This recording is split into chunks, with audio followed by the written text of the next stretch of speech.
आणि औरंगजेबाला सांगितलं, हुजूर का पर आ गया. आणि औरंगजेब उठून उभा राहिला.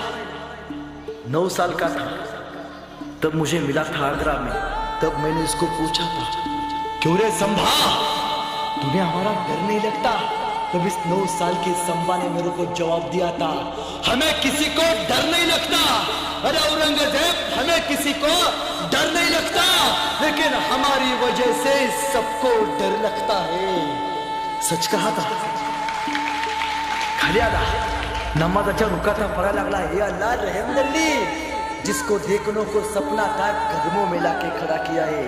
आणि खाली बसलेलं बघून शंभूराजे कवी कलशाला म्हणतात, कवी कलश जो खाली येऊन बसलाय, ह्याच्यावरती सुचते का कविता. मरणाच्या दारात आहे, मृत्यूच्या जबड्यात आहे. कवी म्हणतोय सुचते का कविता.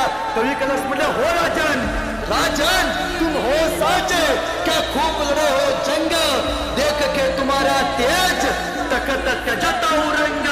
और राजे, तुम्ही काय लढला जंग. तुमचं ते शौर्य बघून औरंगजेब स्वतःच सिंहासन सोडून तुमच्या समोर येऊन गुडघे टेकून बसलाय. चोप वरती येऊन बसला. पहिला प्रश्न विचारला, सच बता, कौन कौन से सरदार थे तेरे साथ मेरे. आणि कडाडला राजा, ही सगळी माणसं आमचे. चोप.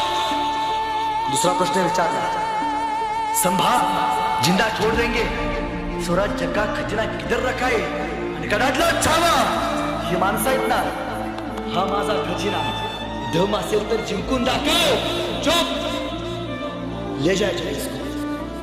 जबान बहुत बोलती है. ले जाया जाए, बांध दिया जाए.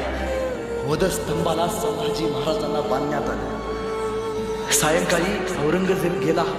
कवी कलशांना म्हणतोय, हे कवी, आ मेरे पास, जिंदा छोड़ देंगे, क्या है उस स्तंभा के पास.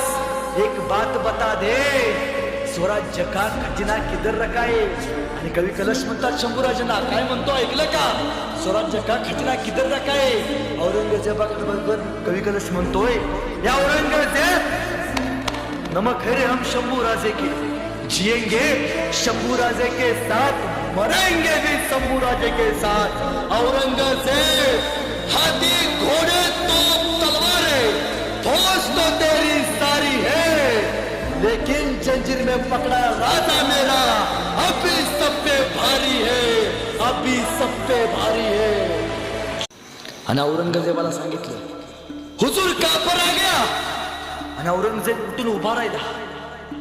9 साल का था तब मुझे मिला था आगरा में. तब मैंने इसको पूछा था,